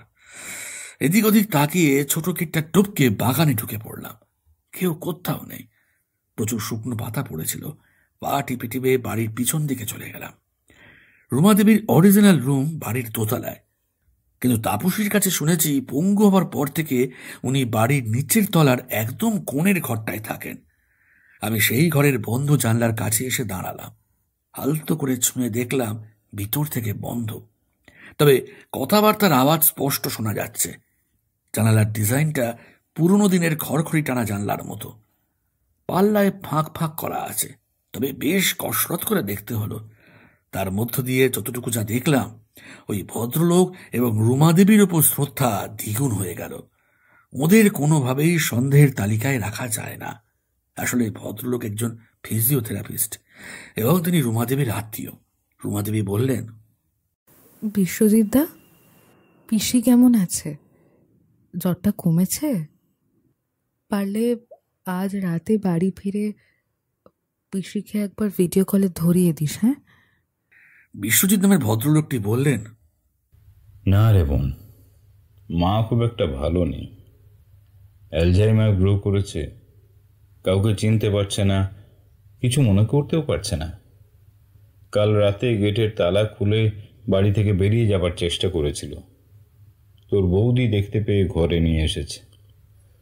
বাধ্য হয়ে আজ থেকে মাকে ঘরে আটকে রেখেছে। রুমাদেবী ধরা ধরা গলায় বললেন, একবার সন্ধ্যাবেলায় ভিডিও কলে দেখাস কিন্তু। আমার যে দেখতে যাবার উপায় নেই রে। এদিকে সূর্যশেখর যে কোথায় গেছে বুঝতেও তো পারছি না। অনেক খোঁজ খবর করেছি। ললিত নিজে গিয়ে সম্ভাব্য সব জায়গায় খোঁজ করে এসেছে। আর কোথায় কোথায় বা খুঁজবো? ভগবান আমাকে চলৎ শক্তি রহিত করে দিলেন। নিজে যে কোথাও যাব তারও কোনো উপায় আর নেই। বিশ্বজিৎ বাবু রুমাদেবীকে সান্ত্বনা দিয়ে বললেন, চিন্তা করিস না রুমা, আমার তরফ থেকে আমি সব রকম চেষ্টা করছি। তাছাড়া অগস্ত্যর ওপরে আমার ভরসা আছে। ছেলেটার বয়স কম হলেও বুদ্ধির তারিফ করতে হয়। অজয়নগরে আমাদের পাড়ায় একবার একটা মার্ডার কেসের ব্যাপারে এসেছিল, তখনই ওর বুদ্ধির পরিচয় পেয়েছি। মাত্র 2 দিনেই কেসটা সলভ করে দিয়েছিল। খবরটা ছোট হলেও নিউজ পেপারে বেরিয়েছিল। আশা করি সূর্যকে খুঁজে পাওয়া যাবে। রুমাদেবী দীর্ঘশ্বাস ফেলে বললেন, তাই যেন হয় রে দাদা, তাই যেন হয়। এরপর যন্ত্রপাতি বের করে বিশ্বজিৎবাবু বিশেষ কায়দায় রুমাদেবীকে হুইল চেয়ার থেকে তুলে বিছানায় বসালেন। আমার ওখানে থাকার সমীচীন মনে হলো না, তাই সরে এলাম। গেট টপকে ওপাশে নামতেই কোত্থেকে সে আমার কলারটা চেপে ধরল রতন ড্রাইভার। বাগানে কি করতে গেছিলি? কি চুরি করেছিস দেখি? একটা নস্যির ডিবে ইচ্ছে করে হাতে রেখেছিলাম, কাছে লেগে গেল। কিছুই না বোঝার ভান করে বললাম, এগে কথা কিচ্ছুটি চুরি করি লাই। খুব জল তেষ্টা পেয়েছিল, রাস্তার কলে জল আসবে সেই বৈকাল বেলা। এই বাগানে জলের কল আছে কিনা ভাবছিল, তখনই হাত থেকে নস্যির ডিব বেখান পরে গেটের তলা দিয়ে গড়িয়ে চলে যায়। তাই আমি বাগানে ঢুকেছিল। রতন আমার কথা পুরোপুরি বিশ্বাস না করলেও কি মনে করে, যা ভাগ এখান থেকে বলে ছেড়ে দিল আমাকে। আমাদের অপারেশন শেষ, এখন শুধু রিপোর্টিং এর পালা। মালঞ্চ বাড়ির সামনে থেকে মানে মানে কেটে পড়লাম। পথে যেতে যেতেই অভিকে সেকেন্ড হাবে আসতে বারণ করে দিলাম মেসেজ পাঠিয়ে। অগস্ত্যদের ফ্ল্যাটে পৌঁছে দেখি অভিমন্যু ঘর বার করছে, অগস্ত্য বাড়িতে নেই। শুনলাম সারাদিন নোটবুকে আঁকিবুকি কাটার পর কিছুক্ষণ আগে হঠাৎ ইউরেকা বলে কিছু না জানিয়ে ছুটে বেরিয়ে গেল। ফোনটাও ফেলে গেছে। কিছুই বোঝার আগেই হাওয়া হয়ে গেল। কিন্তু স্যার, আপনি হঠাৎ যেতে বারণ করলেন কেন? আমি সব খুলে বললাম। ওই মাথা চুলকে বলল, তাহলে খুনি কে স্যার? ফ্ল্যাটের দরজা খোলাই ছিল। অভিজ্ঞতা শেষ হতেই অগস্ত্য ভিতরে ঢুকে বলল, আমি জানতাম রুমা দেবী এবং ওই অতিথি ভদ্রলোকটি সম্পূর্ণ নির্দোষ, তবু এক প্রকার নিশ্চিত হতেই আপনাদের পাঠিয়েছিলাম। অন্তত উনি যে অনাত্মীয় নন সেটা ভেবে ভালো লাগছে। এনিহাও, আগামীকাল সকালে 11টা নাগাদ আমরা মালঞ্চ বাড়িতে যাচ্ছি। ফরেন্সিক রিপোর্ট থেকে জানা গেছে ঘাড়ে আঘাতের ফলেই নকুলের মৃত্যু ঘটেছে। মৃত্যুর সময় রাত 10:30, অর্থাৎ আততাই ঘরেই লুকিয়েছিল। নকুল ডিনার সেরে ঘরে ঢোকা মাত্র তাকে হত্যা করে। পরে সুযোগ বুঝে ওকে ফ্যানের সাথে ঝুলিয়ে দেয়। নকুলের ঘর দোতলায়, ললিতবাবু, রুমা দেবী এবং তাপসী নিচের তলায় থাকেন। সূর্যশেখর বাবু নিখোঁজ হবার পর থেকে ওপরটা ফাঁকাই পড়ে আছে। দুষ্কৃতী কখন কোন ফাঁকে ভিতরে ঢুকে ওপরে উঠে গেছে কেউ তা টের পায়নি। আমি অবাক হয়ে বললাম, বাই দ্য ওয়ে অগস্ত্য, কাল আমরা কি কারণে মালঞ্চ বাড়ি যাচ্ছি? নতুন কোনো তথ্য পেলে বুঝি? সোনার কেল্লায় ফেলুদার সেই ডায়লগটা মনে পড়ে স্যার, ভবানন্দের চেলা সাঙ্গ হবে তোমার খেলা। এক্ষেত্রে চেলার কোনো অস্তিত্ব নেই, তবে ভবানন্দ অবশ্যই আছে। আগামীকাল তার খেলাই সাঙ্গ হবে। এবার ডিনার করে শুয়ে পড়া যাক। কাল সকালে উঠে আমায় একবার ডিএসপি বিক্রম সেনের সাথে কথা বলতে যেতে হবে, তারপর থানা থেকে ফিরে মালঞ্চ বাড়ি।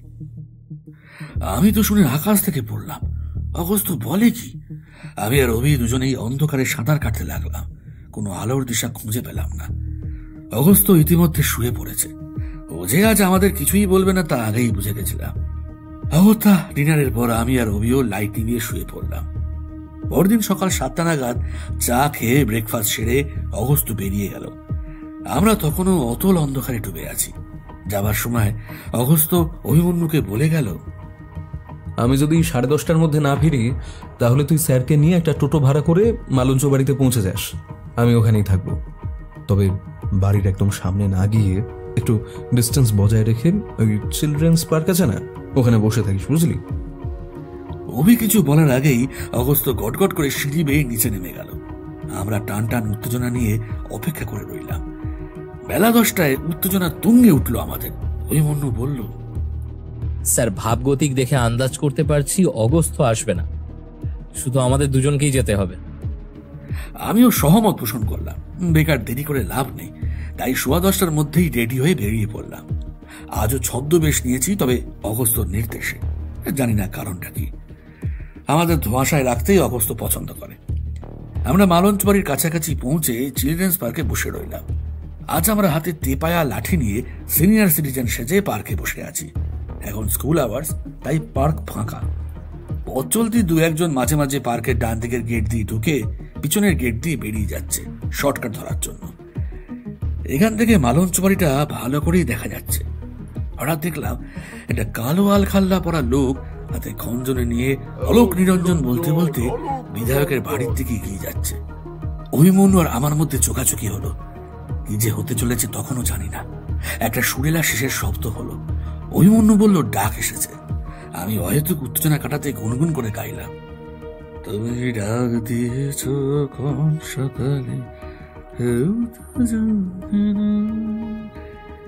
মালঞ্চ বাড়ির গেট দিয়ে সেই আলখাল্লা পড়া লোকটাকে ঢুকে যেতে দেখলাম। বীর সিংকে গেটের কাছে দেখা গেল না। আমরা লাঠি ঠুকঠুক করতে করতে খোশ গল্পে মেতে উঠলাম বাড়ির বাগানের গেটের কাছে ফুটপাতের উপর দাঁড়িয়ে। ভাবটা এমনই ছিল। বাগানের গেট রোজ সকাল থেকে খোলাই থাকে, দুপুরে বন্ধ করে দেওয়া হয়। কথা বলতে বলতে নজর করলাম আলখাল্লা পড়া লোকটা বাগানের মালিককে কি যেন বলছে। মালিকটা পকেট থেকে একটা বিড়ি আর দেয়ার সেলাই বের করে লোকটার হাতে দিল। দুজনে মহানন্দে বসে বসে বিড়ি ফুঁকতে লাগলো। বিড়ি ফুঁকতে ফুঁকতে আপন মনে শীষ দিতে শুরু করলো। আলখাল্লার আড়াল থেকে অগস্ত যে আমাদের ডাকছে সে ব্যাপারে আমাদের আর কোনো সংশয় রইল না। গাছপালায় ঠাসা বিশাল বড় বাগান।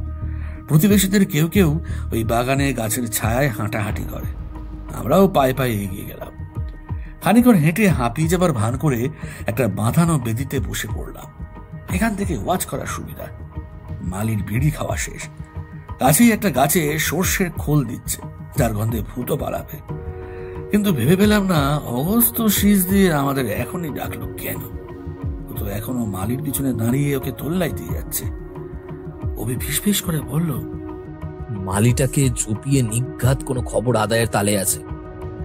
আমারও তাই মনে হলো। অগস্ত মালির নখের প্রশংসা করছিল। অতি সুন্দর নাখুন, কাহা সে কাটবায়া ভাইয়া। অগস্তর কথা শুনে আমি এতটাই চমকে উঠেছিলাম যে মালি কি উত্তর দিল তা শুনতে পেলাম না।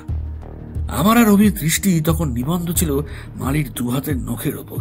দেখলাম ডান হাতের 5 আঙুলের নখ রয়েছে। কনিষ্ঠা কোড়ে আঙুলটা তীক্ষ্ণ লম্বা সুন্দর ফাইলিং করে কাটা, আর বাঁ হাতের কনিষ্ঠা নখটা এবড়ো খেবড়ো ভাঙা। এই নখটাও একসময় লম্বা ছিল, শক্ত তীক্ষ্ণ অংশটা উড়ে গেছে। অগস্ত মুচকি হাসলো।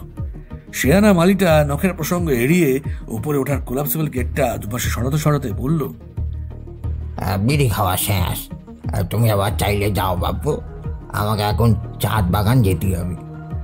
মালি ভিতরে ঢুকে গেটটা টেনে তালা চাবি দিয়ে উপরে চলে গেল। অগস্ত্য সেদিকে তাকিয়ে বলল, ভবানন্দ এখনো কিছুই টের পায়নি, তবে একটু পরেই নাকের যবনিকা পতন হবে। অভি, রতনকে সব বলা আছে, তুই ওকে ডেকে নিয়ে আয়, ডুপ্লিকেট চাবিটা ওর কাছে আছে। তোরা এখানেই থাক, উটকো কেউ ঢুকতে চাইলে উপযুক্ত ব্যবস্থা নিবি। আমি আর স্যার উপরে যাচ্ছি। অভিমন্যু রতনকে ডেকে নিয়ে এলো। রতন গেট খুলে দিতেই আমি একবার পকেটে হাত দিয়ে রিভলভারটা দেখে নিলাম। তারপর অগস্ত্যর সাথে উপরে উঠে গেলাম।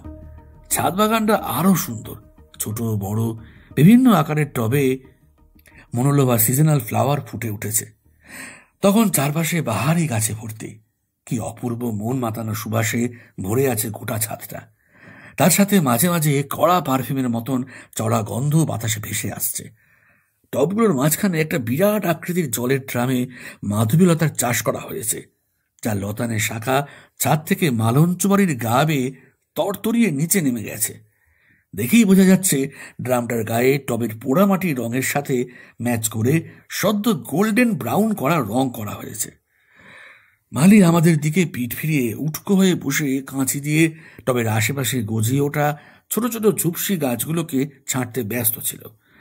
অগস্ত্য আলখাল্লার পকেট থেকে সেই প্লাস্টিকের ছোট্ট কৌটো রাখা নোটটাকে বের করে মালির পিছনে দাঁড়িয়ে বলল, দেখো তো ভাইয়া, এই নখটা চিনতে পারো কিনা?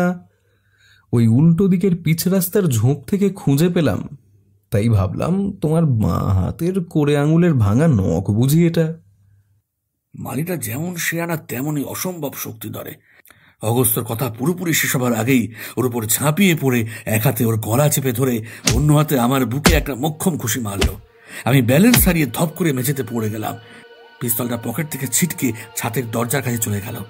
সেকেন্ডেরও ভগ্নাংশে একটা ভারী টপ দিয়ে অগস্ত্যর মাথায় আঘাত করে আমাকে লাথি মেরে সরিয়ে দিয়ে পিস্তলটা নিতে ছুটে গেল। অগস্ত্যর কপাল ফেটে ঝরঝর করে রক্ত পড়ছে।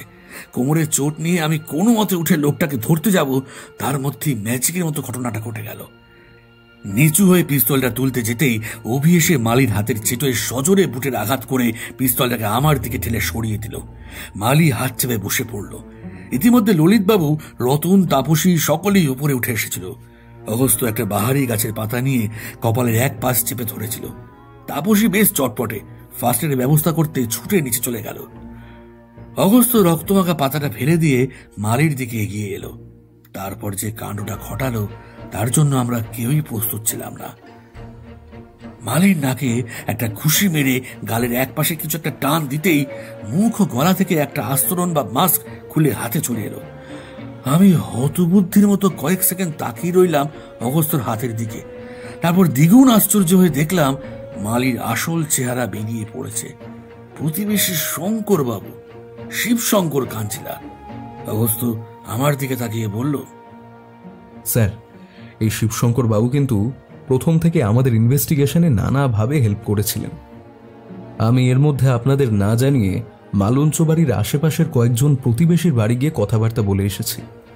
এই শিবশঙ্কর বাবু আমাকে সূর্যশেখর বাবু এবং তার স্ত্রী রুমা দেবীর ব্যাপারে অনেক কিছু জানিয়েছিলেন, এবং উনি তাপসীকে উস্কেছিলেন রুমা দেবীর আত্মীয় বিশ্বজিৎ বাবুর ব্যাপারে, যেহেতু উনি রুমা দেবীর আপন পিস্তুত দাদা নন।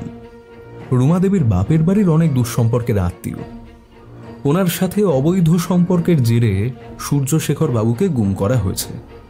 তাপসীকে জেরা করার আগেই এমন তথ্য শিবশঙ্কর বাবু আমায় দিয়েছিলেন। বিশ্বজিৎ বাবুর ঘাড়ে দোষ চাপিয়ে নিজেকে সেফ সাইডে রাখতে চেয়েছিলেন। আসলে ইনি যত নষ্টের মূল। এতদিন মালি সেজে এ বাড়িতে কাজ করে অনেক খবর জোগাড় করেছিলেন। সূর্যশেখর বাবু এবং নকুলকে ইনিই হত্যা করেছিলেন। আমার সাহসী শির দ্বারা বেয়েও হিমেল স্রোত বয়ে গেল সূর্যশেখর বাবু খুন হয়েছেন শুনে। উপস্থিত সকলে স্থির স্তব্ধ হয়ে দাঁড়িয়ে সব কথা শুনছিলেন। আমরাও থ বনে গেছিলাম। আমরা সকলেই যদিও শিবশঙ্কর বাবুকে ঘিরে দাঁড়িয়েছিলাম, তবু আমাদের কথোপকথনের সুযোগ নিয়ে উঠে পালাবার চেষ্টা করলেন। অগস্ত্যর ঘেঁটি ধরে একটা আপার কাট মেরে ধরাশায়ী করে দিল মুহূর্তের মধ্যে। ললিতবাবু আর সহ্য করতে পারলেন না। সূর্যশেখর বাবুকে হত্যা করা হয়েছে শুনে শিবশঙ্করের গলা টিপে খুন করতে গেলেন। অভি ওকে সরিয়ে নিয়ে গেল। যদিও শিবশঙ্কর পালাতে পারত না, কারণ এর মধ্যেই ফোর্স এসে ঘিরে ফেলেছিল বাড়িটাকে। আমি আর ধৈর্য ধরতে পারলাম না। জিজ্ঞেস করলাম, কিন্তু সূর্যশেখর বাবুকে খুন করার মোটিভটা কি ছিল অগস্ত? প্রতিবেশী হয়ে আরেকজন প্রতিবেশীকে খুন করার কারণ কি, যেখানে সূর্যশেখর বাবু একজন প্রভাবশালী সম্মানীয় বিধায়ক? অগস্ত বলল, আসল সমস্যা তো সেখানেই। শিবশঙ্কর নিজেও একজন রাজনৈতিক নেতা, পার্টির অ্যাক্টিভ মেম্বার। উনি আসন্ন ভোটে কাউন্সিলরের টিকিট পেতে চেয়েছিলেন। এ ব্যাপারে উনি সূর্যশেখর বাবুকে বিশেষভাবে অনুরোধ করেছিলেন সরকারের সাথে এ ব্যাপারে সমঝোতা করতে। পরিবর্তে সূর্যশেখর বাবুকে প্রচুর টাকা ঘুষ দিতে চেয়েছিলেন। কিন্তু সূর্যশেখর বাবু মানুষটা একটু অন্য ধাঁচের। অর্থের বিনিময়ে শিবশঙ্কর বাবুর মতন একজন লোভী অযোগ্য লোককে কাউন্সিলরের পদে নিযুক্ত করাতে রাজি হননি। সেই থেকেই অশান্তির উৎপত্তি। উভয়ের মধ্যে ঠান্ডা লড়াই চলছিল, যা ক্রমে ক্রমে প্রতিহিংসার আগুনে পরিণত হল। শিবশঙ্কর সূর্যশেখর বাবুকে পৃথিবী থেকে সরিয়ে ফেলার পরিকল্পনা করলেন। এ ব্যাপারে তিনি একটি অভিনব পদ্ধতি আবিষ্কার করলেন, যা ইতিপূর্বে হত্যার ইতিহাসে খুব কম ঘটেছে, কিংবা ঘটতে হয়তো দেখাও যায়নি। শিবশঙ্কর বাবুর হাতে হ্যান্ডস্কাফ পরিয়ে দিয়েছিলেন স্থানীয় থানার তরুণ ইন্সপেক্টর দেবমাল্য মজুমদার। আমরা হাঁ করে অগস্তর কথা শুনছিলাম। অগস্ত এরপর আমাদের যা দেখালো, তাতে আমরা পরবর্তী 3-3টে রাত জেগেই কাটিয়েছি। চোখ বুঝলেই সেই দৃশ্যটা দেখতে পেতাম। মাধবীলতার সেই বিশাল ড্রামটাকে লোহার দরমুশ পিঠে ফাটিয়ে দুহাতখানা করে ফেলল। একটা কটু গন্ধ নাকে এলো আমাদের। ড্রামের ভিতরের মাটি ছাদের ওপর ফেলে কোদাল দিয়ে কোপাতে শুরু করলো। একটা খণ্ড বিখণ্ড মৃতদেহ চোখে পড়লো আমাদের। অগস্ত বলল, আসলে সেদিন মালির বেশে শিবশঙ্কর বাবু ছাদ বাগানে গাছের আড়ালে লুকিয়ে বসেছিল। সে জানত রোজ স্নানের পর লাঞ্চের আগে সূর্যশেখর বাবু কিছুক্ষণের জন্য ছাদে বাগান দেখতে আসেন। ললিত বাবুকে কাজ দিয়ে পার্টি অফিসে পাঠানো হবে, সেটা শিবশঙ্কর বাবু জানতেন। সেই সুযোগে শিবশঙ্কর ছাদে ওঁত পেতে বসে থাকেন। আমি নিশ্চিত প্রথমে সূর্যশেখর বাবুকে শ্বাসরোধ করে হত্যা করা হয়েছে। তারপর মৃতদেহকে খণ্ড খণ্ড করে কেটে সমস্ত প্রমাণ লোপাট করে মাধবীলতার ড্রামের ভেতর ঢুকিয়ে প্রচুর মাটি ফেলে বুঝিয়ে দেওয়া হয়েছে। এবং গোটা ছাদ বাগানে, বিশেষ করে মাধবীলতার ড্রামে চড়া দামি সুগন্ধি স্প্রে করে দিতেন প্রতিদিন। একটা খবর শুনে আমি আরোই নিশ্চিত হতে পেরেছিলাম যে শিবশঙ্কর বাবুই খুনি। সূর্যশেখর বাবু নিখোঁজ হওয়ার কয়েকদিন আগেই নাকি বাগানে নতুন মালি নিযুক্ত করা হয়েছে। পুরনো মালি বয়সজনিত অসুখের কারণে কাজ ছেড়ে দেশে চলে গেছে। নতুন মালি বাগান দুটো দেখাশোনা করে। পুরনো মালির দেশের বাড়িতে লোক পাঠিয়ে খবর নিয়ে জেনেছি কথাটা সত্যি। মালি চলে যাবার পর একদিন শিবশঙ্কর বাবু নিজে মালি সেজে কাজের খোঁজে সূর্যশেখর বাবুর বাড়িতে হাজির হয় এবং পাক্কা অভিনয় করে সহজেই তার কাজ জুটে যায় সেখানে। এই প্রসঙ্গে একটা প্রশ্ন থেকেই যায়। নকুল সূর্যশেখর বাবুর হত্যাকারীর ব্যাপারে কিছুই জানত না। সে কিছু দেখেনি বা কাউকে কিছু বলতেও শোনেনি। তবু তাকে খুন হতে হলো কেন? শিবশঙ্কর বাবু মাথা নিচু করে দাঁড়িয়ে সব শুনছিলেন। ইন্সপেক্টর দেবমাল্য সহ আরো কয়েকজন অফিসার এবং কনস্টেবল তাকে ঘিরে রেখেছেন। আমি ওর নাকে একটা খুশি মেরে জিজ্ঞেস করলাম, কেন ওই বৃদ্ধ মানুষটাকে খুন করলেন? অগস্ত বর্ণনা করতে লাগলো। ললিত বাবুর মনে সূর্যশেখর বাবুর সাথে শিবশঙ্করের ঠান্ডা লড়াইয়ের ব্যাপারটা নিয়ে কোনো সন্দেহ জাগেনি, তাই ওনার ওপর শিবশঙ্করের কোনো রোষ ছিল না। কিন্তু নকুল থানায় ডায়েরি করার পর একদিন রাস্তায় শিবশঙ্কর বাবুর সাথে দেখা হয়। তখন সে সূর্যশেখর বাবুর অন্তর্ধানের প্রসঙ্গ তুলে বলেছিল, আপনার সাথে কথা কাটাকাটির পর থেকেই এই সূর্য দাদাবাবু নিখোঁজ হয়েছে। ব্যাস ওই কথাটাই কাল হয়ে দাঁড়ালো। সারাদিন বাগানে মালির কাজ করার পর নিজের বস্তিতে চলে যাবার ভান করে। রাতের দিকে সে আবার ফিরে আসে। বাড়ির পিছনে জানলার কার্নিশ বেয়ে ছাদে উঠে যায়। মালি চলে যাবার ঘণ্টাখানেক পর নকুল প্রতিদিন ছাদে গিয়ে পায়চারি করত।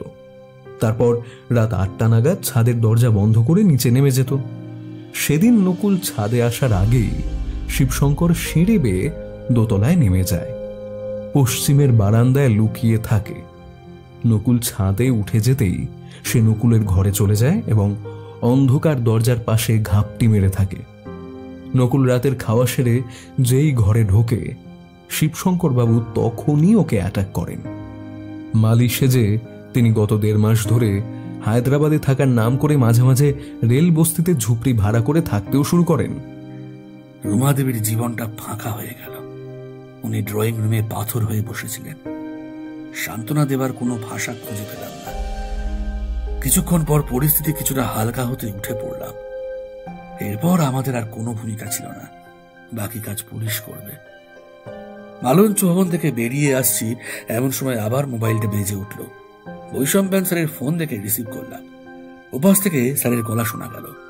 তিমির, কালী দিল্লি চলে এসো। কালীবাড়ি ধর্মশালার ঘরে নাম করা ব্যবসায়ী চেদিলাল খুন হয়েছে। ফোন রেখে মুখ বেজার করে বললাম, আবার একটা খুন? বুঝলে অগস্ত, আবার দৌড়তে হবে। তবে তোমাকে আর অভিমন্যুকে ছাড়ছি না। তোমাদের যেতে হবে আমার সাথে। আমি টিকিটের ব্যবস্থা করে নিচ্ছি, ওকে? শুনছিলেন মিস্টেরিয়াস মালঞ্চ। আজকের গল্প পাঠে ও অফিসের তিমির বিশ্বাসের চরিত্রে সৌরভ সাহা, গোয়েন্দা অগস্তর চরিত্রে অভিক, মুখ্য ভূমিকায় সৌরভ রায়, দিব্যেন্দু দাস, পার্থ মুখার্জি, সৌরভ সাহা, খুশি, মধুরা, প্রিয়নাথ মুখোপাধ্যায়, রাহুল এবং আমি অভিক। শব্দ সংযোজন দেবরাজ দে, আবহ নির্মাণ কৌশিক বসু, প্রচ্ছদ নির্মাণ শ্রাবর্ণ ফ্রম স্ক্রিবলিং মাইন্ড। আজকের গল্পটি কেমন লাগলো অবশ্যই কমেন্ট করে আমাদের জানান এবং খুব শীঘ্রই একটি টান টান থ্রিলার কাহিনী আসছে, অবশ্যই রুদ্রপ্রিয় গিরের রহস্য অ্যাডভেঞ্চার রূপে।